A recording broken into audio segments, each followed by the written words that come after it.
how's it going? It's me, Aman, and welcome back to another video. In today's video, we are looking at some Bridezillas. Let's get into it. Bride complains when grandma dies and ruins the seating arrangements. One Bridezilla's grandmother died 2 hours before the wedding. Rather than crying tears of mourning, she threw a temper tantrum because the death had thrown off the seating arrangements and there would be a big empty space. Okay, well, that's just really uncalled for. If that's a major issue after finding out that her grandmother died, I can't imagine what she would do if she found out her husband-to-be was cheating on her. Let's just say that. Bride can't be friends with poor people. Okay, I like the sound of this. In what might be the worst Bridezilla Manifesto of all time, one Bridezilla wrote, "If you are poor, then you can't afford to be my friend. Tax records, annual salary, and home value may be used in evidence to assertion who is wedding party worthy." You're not opening a bank. I don't understand why someone needs to be rich in order to turn up to your party. It doesn't make sense. What is wrong with these Bridezillas? And I thought the last one was weird, but this one's just even more weirder, because why are you judging people on their freaking salary and how much money they're making in order for them to turn up to your party? Do you want friends or do you not? Because I'm pretty sure half of them probably would have dropped out at this point. Bride assaults bridesmaid for refusing to wipe her butt, and the list keeps on giving. Navigating the bathroom can be difficult when you're wearing a giant wedding dress, which is why some brides call upon their trusty bridesmaids to help them hover over the toilet without getting anything wet. Totally normal, unless you ask your bridesmaid to wipe you clean when you're done. This bride demanded that her bridesmaid, who wasn't even one of her best friends, to wipe her butt after she went to the bathroom. When the bridesmaid understandably refused, the bride slapped her in the face and told her that their friendship was over. When she tried to rekindle the relationship years later, the bridesmaid wasn't interested. That is understandable, because if that was me, no matter how long I've known you for, doesn't matter how close we are, I am not wiping your bum, okay? This is gross. I understand that you're the bride and, you need help cleaning yourself up, but I think that's where I draw the line. Anything with wiping private parts, just not it. It's just not it. It's gross. Do it yourself, okay? Use the wedding dress. No, don't use the wedding dress. Best man forced to get laser hair removal on his head. One Bridezilla demanded her hubby-to-be's best man to get laser hair removal on his head. The man had alopecia and the bride didn't want his patchy hair to be obvious in pictures. It's a $3,000 treatment. Apparently the bride and groom never made it to the altar. Well, I wonder why. How are you going around assaulting your husband's best friend, or best man, I'd say, because he's got an issue where he can't grow hair properly, and you're worried about it looking messy or tacky or whatever in your photos? You're not a good friend, are you? These Bridezillas are just unfiltered. Like, if something is pissing them off, no matter how big, no matter how small, they will go out their way to make your life a misery until you change it or, you drop out of it. I mean, the rule writes for itself, really. Evil new stepmother bans disfigured kids. Not exactly the most welcoming new mum. This Bridezilla banned her new stepkids from her wedding after one of them suffered a horrible kitchen accident that left her with ugly wounds. The bride's stepdaughter was supposed to be one of her bridesmaids until the V-shaped burns on her forehead got kicked her out of the wedding. The wicked stepmother didn't want her pictures to be ruined. In the end, none of the kids were allowed to be at the ceremony. So much for one big happy family. Please tell me that the husband or the husband-to-be had called it quits, because I think the way it is that the stepmom was not happy with how her stepdaughter was looking.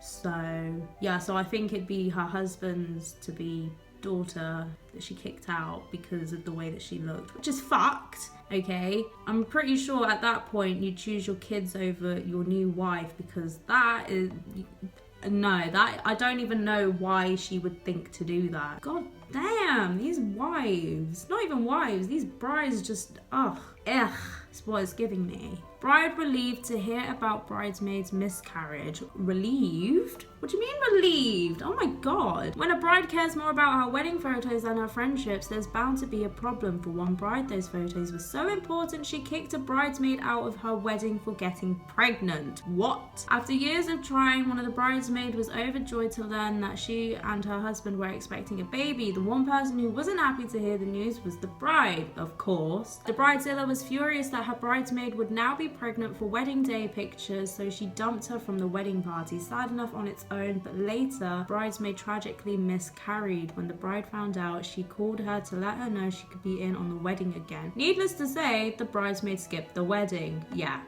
okay. That's no.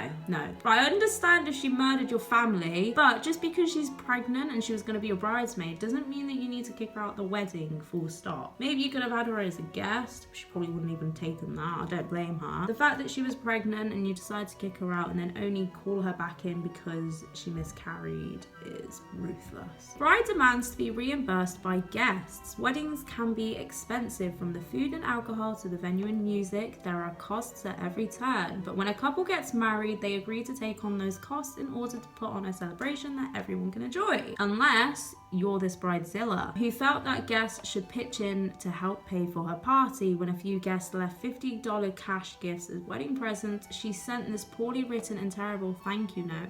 I just want you to know, is there any reason or dissatisfaction of Mike's and I wedding that both you and Phil gave $50 each? In terms of the amount we got from both of you was very unexpected. As a result, we were very much short on paying off the reception. Listen, if you know you can't afford to put on a wedding and it's gotten to the point where you're asking your guests give you money, then was it really worth it? Probably not. I don't know. I understand weddings are expensive and, you know, don't really want to spend money, but if it's for a big day with the person that you love and that you want to spend the rest of your life with, you do anything. And this is not one of those things that you do, okay? You do not heckle your guests just because they gave you $50 in cash because you were too broke. It's not on, honey. It's not on. One bride sent out an insane rules and regulations list. Well, at this rate, I don't think I've heard anything worse than this. In a post that quickly went viral on Reddit, one potential wedding guest received an email from the couple's coordinator with some last-minute information. Some of it seemed fairly reasonable, like asking that guest refrain from wearing white, cream, or ivory. As the list goes on, however, the requests get exponentially crazier. The bride requested that female guests stick to a basic bob or ponytail when it comes to hairstyles and said that they shouldn't have a full face of makeup. The wacky rules aren't just for female guests though. No one is allowed to check in on Facebook until a specific time, and guests should not talk to the bride at all. What, at all? You don't even want them to say congratulations? Every guest was asked to come with a gift of $75 or more, or you want to be admitted in sick. Well, it's got a bracket around, I don't know what that means. And the couple demanded everyone toast with Remy Cognac. I think that's a type of wine or champagne. No acceptance. Wow, okay. I don't think that's the whole list. I really want to know. I really want to know what the whole list was, because if that's only some of it and it's already crazy as it is, then I want to know how bad it could get. Because if you're getting sent a list of things to do at a wedding, including the fact that you can't talk to the bride at all, may as well just not show up and save your money. Like, this is ridiculous. The fact that they had to come up with the rules and regulations is a bit much, okay? Do you want people to enjoy your, special day? Doesn't seem very special at the end of it. Bride starves her guests and expects them to stay. One bride thought it was enough to feed 120 guests with cheese spread, fruit platter, and vegetables with dip. When people started to leave because they were starving, the bridezilla blocked the doors and started screaming, "Bride's day, bride's way." Oh no.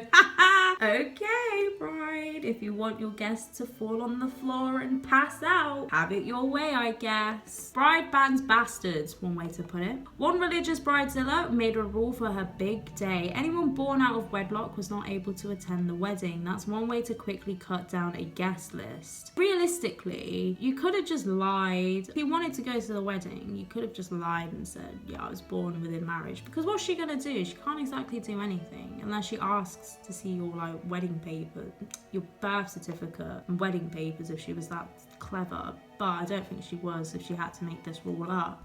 Okay, we've got time for one more, but this one is a bit more ridiculous. These bridezillas, of course, are all going to be ridiculous, but Just listen. Bride refuses to use hands. The sister of a bridezilla got to witness this great moment. The bride, holding a bag of stuff on church steps, started screaming, "Why am I holding something?" or "Someone explain to me why I'm holding something on my fucking wedding day. Someone better take this out of my hands immediately." She's crying over the fact that she's holding something that I'm pretty sure is part of the ceremony. I don't know what white people do on their wedding day. I can tell you it's a lot different from what us brown people do. But why are you crying over the fact that there's something in your hands? If she's crying over the fact that she's holding something on her wedding day, imagine what she's gonna be like the day she gives birth. She's gonna start crying over the fact that she's holding her own child, cradling it, and she wants someone to take it out of her hands. I can guarantee you that's what she's probably done. But anyway, I'm gonna leave the video there because that is a lot of bridezillas to take on this wild roller coaster,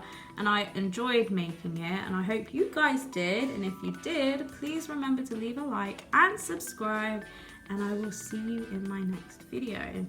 Bye.